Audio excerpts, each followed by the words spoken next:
The origins of candied Krim are not distinct, but many say that the legend of candied Krim dates back to the 1920s in the busy city of Chicago, where the streets bustled and everyone worked to earn their keep. Even boys at their young age would look for a job to either earn money for themselves or for their families, as was the case with Henry Fletcher, a young teenager who was the son of an Irish immigrant who had fallen ill and required his son to find a job to support his family. He had a younger sister who had tragically died a year before his family had fallen ill, and his mother was not able to help find work and money for the family. It was up to Henry to become the breadwinner for his family. This left Henry with little choice to find a decent job that he enjoyed, and to help bring in money for his family. One of his father's friends owned a candy shop and offered Henry a job if he was willing to work hard in both making and selling the candy. Henry eagerly agreed to take this job and began his training at the shop. He loved making candy and selling it, but more than he loved it, to share a joyful smile with anyone who would come into the shop and leave with their favorite sweets. Henry loved to spread joy, especially since he saw none when he returned home. Henry's mother was very distraught with the loss of her daughter, and remained so long after her burial. However, as her husband grew ill, her sorrow turned to disdain. Her feelings further translated to an overall sense of loss and depression, which impacted her ability to provide in any way for her family. The responsibility of running the candy shop and helping his mother and father heal both weighed heavily on his shoulders, but he greeted each day with a smile. Henry was never the type of person to let grief weigh down his life or his work. He pressed forward and with his new job and continued to put forth his best effort each and every day at work. Many of the other boys in the neighborhood would come into the shop with their weekly work allowances or money they earned during the week and come to buy some of their favorite candy.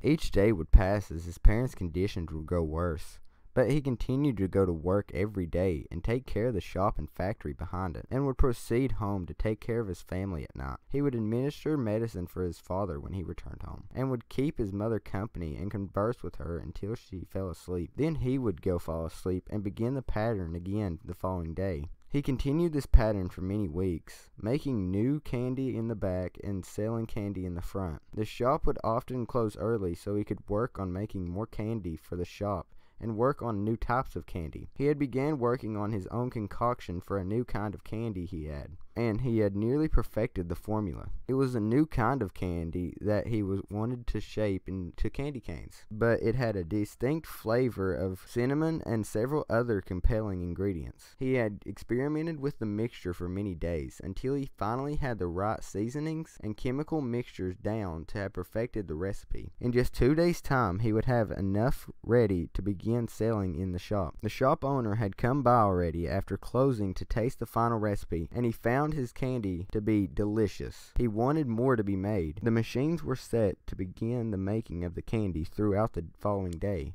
and as Henry came back to work the next morning, the rear end of the shop already smelled strongly of cinnamon and the other ingredients in his new candy. After securing the machines and making sure that the mixture would heat up slowly to a boiling hot temperature without burning, and made sure the mixture would continue to mix until the end of the work shift, Henry went to the front of the shop to begin opening it up for business. That day was fairly different. However, as there was a line that quickly formed around the shop today of young boys in the city who wanted to buy their fair share of candy. The shop was packed with boys and young men who wanted to purchase some candy from the shop, and Henry did his best to meet every customer's request. After serving through about 8 orders for candies varying from chocolate to licorice to varying types of hard candy, a young boy who was followed in by a man who was assumed by all who were present to be his father, cut through the line and demanded to buy some candy. However, the young boy was very arrogant and greedy and requested his father to purchase all the candy in the store. "I don't want any of these filthy street rats to have any precious candy, father. I want to buy all of the candy and take it home. None of these filthy criminals deserve any." The other boys wanted to fight this newcomer, but Henry was quick to butt in on their behalf. "Hey now, take it easy, fella. No one should get rough in the shop. Keep it in the streets. And as for you, kid, I'm afraid I can't sell you all of the candy in the shop. These other guys put their hard time and effort in to earn the money for the candy, and it's not fair to them if they can't buy any." The boy grew infuriated at Henry's response. "Father, he won't let me buy all the candy. Do something, father." The father looked down at his son, then turned to address Henry, asking for the shop owner. "My boy, if you could fetch me the shop owner, I would like to buy the shop from him. May I speak with him?" Henry knew the shop owner was not present, and would not arrive later that day. "I'm afraid not, sir. You see, the shop owner isn't here today, and he won't be here till later on. I'm afraid you won't be able to speak to him." The boy was furious and raged now. "Father, I hate you. You never get me what I want. I'm going home now." The boy began to walk out of the shop, with his father close behind him. All the while the other boys were calling the rude rich boy names and telling him to get out of the shop. The young boy screamed through the shop window at Henry, "You'll pay for this indignity." All of the other boys cheered and congratulated Henry on his minor victory over the rude rich men who attempted to take the shop he worked so hard for. He went back to work, selling more and more candy until the line was completely empty. The shop was empty around 4 in the afternoon, and Henry decided, since no one was heading into the shop, that he'd head back into the back and check on the progress of his new candy in the large mixing vat, hoping the mixture was ready. He did not hear the sound of the shop bell sounding off or the footsteps of the young rich boy he had dismissed earlier, sneaking in. Henry had climbed up the stairs and looked from atop at the large mixing vat that was slowly churning the boiling hot mixture of candy that would soon make his cinnamon candy canes. He did not notice the young boy sneak up the stairs to approach him.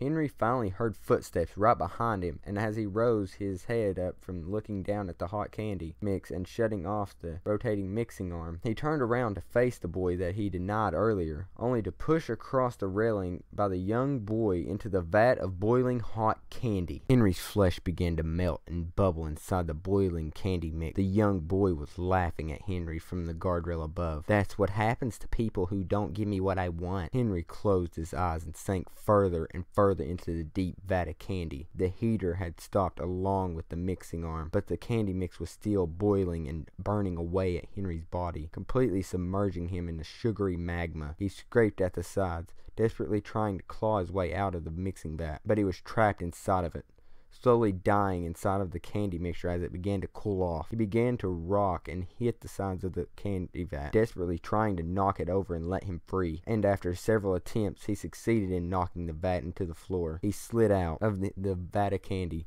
completely covered in a hardening candy exterior. Henry's new exterior frightened him, and he desperately tried to rip off or break his candy extension, but it was no use. He took a nearby hammer from a hint and began to pound it on his left arm, desperately hoping for it to harden candy to break, but after several hard swings, it was no use. Henry then took his arm to his mouth and began to bite it on it, slowly licking off parts of the candy exterior, only to watch it reform quickly before his very eyes. He walked towards a mirror in the back of the shop to gain a closer look at his body. What he found shocked him and filled him with terror. His entire body had been covered with new candy, and he was worked so hard on making, and his body had been forever altered. Head to toe, it was covered in repeating red and pink candy stripes that ran down his entire body. His teeth had turned deep shade of yellow, and his hair had changed to being a candy-like stroud, almost like licorice. Henry ripped off a piece and bit into it, tasting a familiar taste of licorice, and watched the hair quickly reform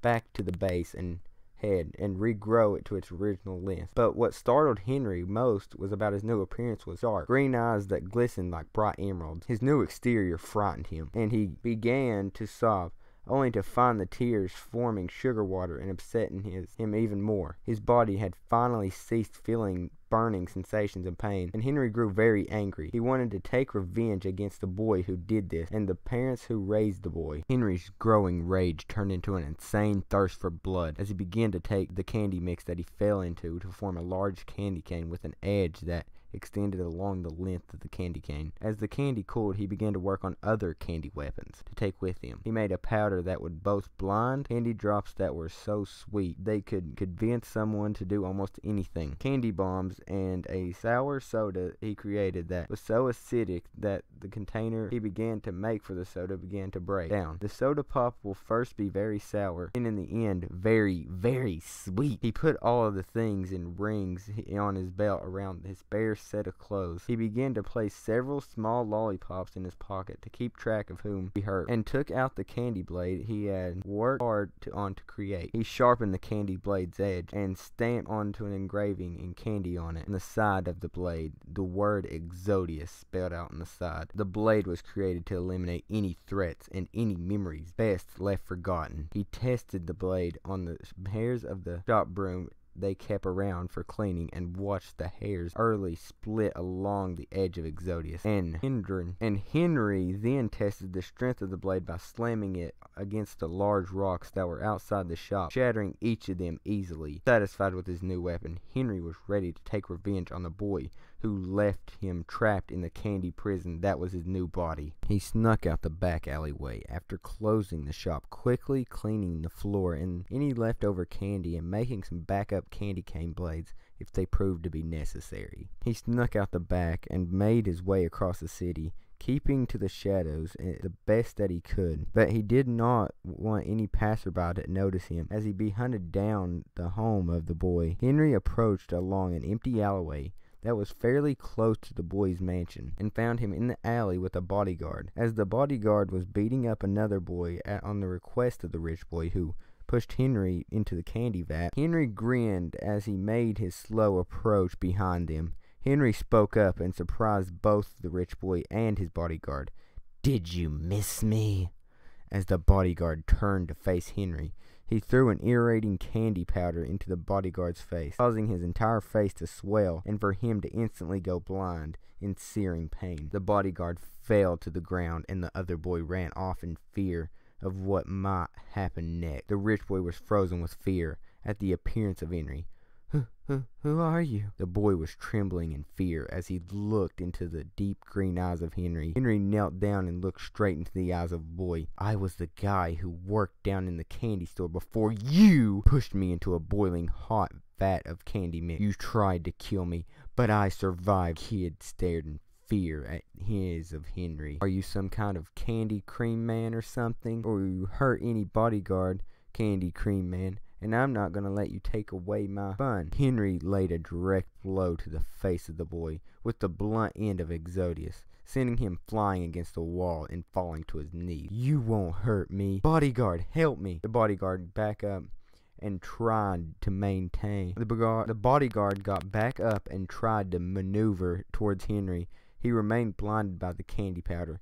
Henry took Exodius and drove it into directly the man's chest. Henry drove him to the ground and began to stab him, stab after stab after stab, until the bodyguard's was nothing much than a bloodbath along the alleyway. Henry then placed a lollipop inside his mouth of the man and signified his recognized death. The boy, now filled with fear, reached for the nearby blade and stuck it in the hard against Henry's leg, hoping to strike in pain. But after watching the blade simply fall out of the boy's hand, he watched a small scratch he made against Henry's candy flesh quickly cover over itself again. "You can't hurt me. No one can hurt me." The boy desperately tried to intimidate and scare Henry away, but it was too late. "Oh, why are you so sour? After I'm done with you, you're going to be very, very sweet." Henry pulled out of a bottle of soda pop he had worked on and began to forcefully pour some down the boy's throat. He watched and giggled in glee as the boy's lips began to pucker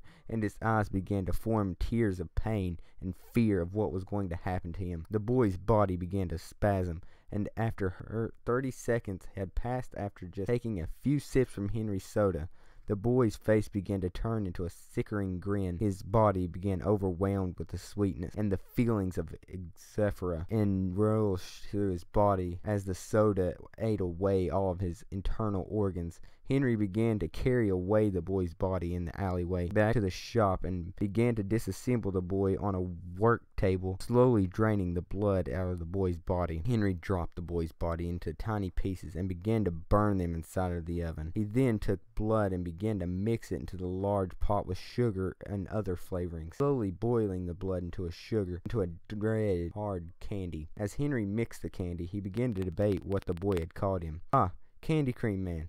What a stupid thing to call somebody. Wait, candied cream. No, candied Krim." The name actually sounded great. Krim made sure to save the ring finger of the boy. With the family ring and family crest clearly visible on the finger. He placed both finger and the candy into the box and sealed the packages together. Krim made his way into the mansion, sneaking past the gate and past the guards of the front porch, and left the box at the door. Krim then knocked on the door and crept along the side of the house to a nearby window into one of the bathrooms. He crept into the kitchen as the boy's mother and father approached the door to find their package. To their fear and terror so strong that the mother who opened the door dropped it to the ground, they saw the ring finger at their now deceased son. The father called out to the guards and yelled and told them to hurry into the city, seeing to find the son's murderer. The father tried to consult it with his wife. "We'll find him, honey. I'm sure we'll find the man who killed our son." Krim then emerged from his hiding position and announced his appearance. "No need to search because I'm already here." Both of the parents jumped back in fear of Candy Krim's appearance. The mother spoke in a trembling, "Why did you kill our son?" Krim's voice grew intense, and hints of intensity in his voice were very evident to both of the parents. "Oh, after what your boy did to me, leaving me with a new body after tossing me into a boiling candy and leaving me to die. I had just to repay the favor, and I just want to sweet to resist." Both the husband and wife tried to call out for the guards' help, but a ball filled with smoke had miled their feet and was activated. Krim then rushed in at full speed, tackling both of them to the ground and delivering heavy stabs with Exodius into each of their chests. He stabbed the couple, laughing maniacally as so he did, and after the couple's blood wrenched to the floor, Krim decided his work was done. He placed a lollipop in each of their mouths. Cards ran back to the mansion after hearing all the screams of terror, but Krim was never found.